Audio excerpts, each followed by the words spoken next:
Selamat datang kembali di pembahasan kita. Oke, kali ini kita mau gali lebih dalam nih, satu bab spesifik dari materi Anda, yaitu bab 5 ya. Ini fokusnya soal kekuatan. Bertanya secara berulang. Intinya sih bab ini bilang kalau sikap suka bertanya itu kunci orang produktif. Nah, misi kita kali ini, gimana caranya kita bongkar teknik yang kesannya simpel ini, tapi ternyata bisa jadi alat buat gali ide dan solusi baru, langsung dari pikiran kita sendiri. Betul, betul. Dan yang menarik di sini, ini juga ditekankan banget di materinya, pertanyaan itu bukan cuma alat pasif buat cari jawaban yang udah ada gitu aja. Hmm, Justru sebaliknya, dia itu jadi pemicu aktif, bikin pikiran kita tuh kerja terus, gali terus. Di sumber ini kan dikaitkan sama tokoh kayak Newton ya, hmm. yang katanya suksesnya itu berakar dari semacam perhatian sabar gitu. Perhatian sabar ya. Iya, tekun gitu cari jawaban buat pertanyaannya sendiri. Nggak gampang puas. Jadi, ini bukan sekedar iseng nanya. Bukan, ini proses investigasi mental yang aktif, yang jalan terus. Oke. Mari kita bedah lebih dalam deh. Ada satu prinsip psikologis yang di-highlight di sini ya. Katanya saat kita secara sadar lempar pertanyaan ke pikiran kita, pikiran itu otomatis mau nggak mau akan coba cari jawabannya. Otomatis ya. Iya. Dan yang lebih seru lagi, katanya semakin sering pertanyaan itu diulang, makin keras juga pikiran kita kerja buat nemuin jawabannya. Ini cara bagus buat ngubah keluhan pasif jadi sesuatu yang mendorong kita aktif. Contoh di bacaan Anda itu pas banget. Yang soal email itu ya. Iya, daripada ngeluh, aduh, email saya nggak kekejar terus nih. Teknik ini ngajarin kita ubah jadi pertanyaan aktif. Kenapa sih saya nggak bisa kejar email? Gitu kan. Nah, pertanyaan ini menurut sumbernya, itu langkah pertamanya buat nemu solusi konkret. Tepat sekali. Dan prosesnya nggak berhenti di mengapa aja. Itu penting.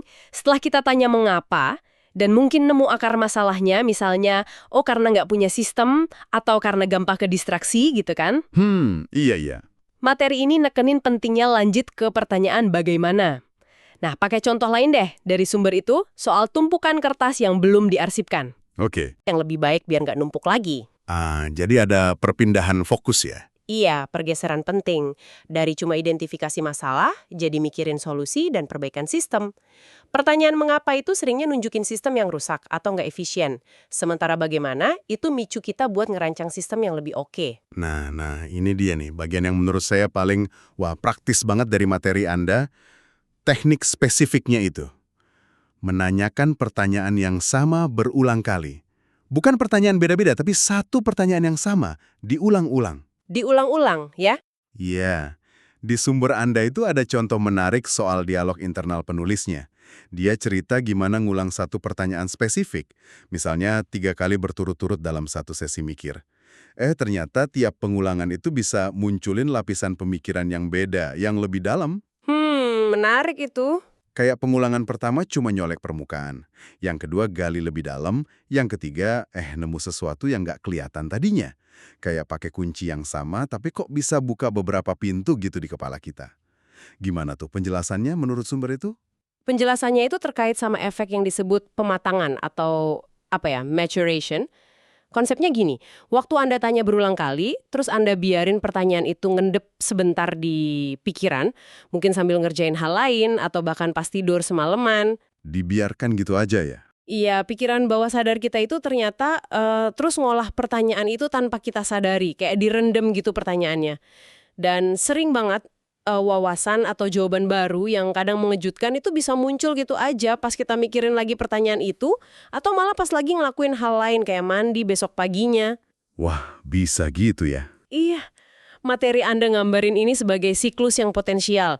Anda tanya, muncul ide awal, Anda bertindak, tindakan itu munculin pertanyaan baru atau pemahaman baru, Anda tanya lagi, muncul ide lebih baik lagi, dan seterusnya. Kuncinya, ini yang benar-benar ditekankan di bacaan ini adalah terus bertanya. Jangan pernah puas sama jawaban pertama. Gali terus pakai pertanyaan yang sama atau pertanyaan lanjutan. Jadi kalau kita tarik kesimpulan nih, apa artinya ini buat Anda semua yang lagi dengerin?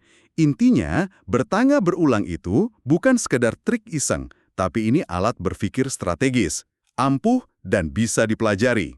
Ini cara aktif buat bongkar kreativitas, buat mecahin masalah.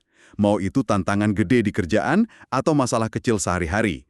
Jadi kita nggak nunggu inspirasi datang, tapi kita proaktif memicunya dengan pertanyaan yang gigih dan terarah. Betul sekali. Dan ini membawa kita ke satu pertanyaan reflektif yang penting nih, yang bisa Anda coba sendiri, langsung dari materi ini.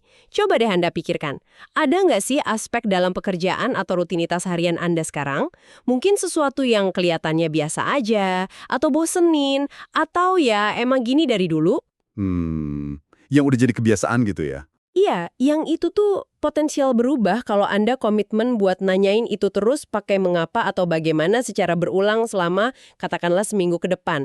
Jangan remehkan kekuatan pertanyaan yang sama diulang-ulang loh. Solusi tersembunyi apa atau perspektif baru apa yang mungkin bakal diungkap sama pikiran Anda sendiri kalau dikasih pancingan yang tepat dan terus-menerus. Coba deh direnungkan.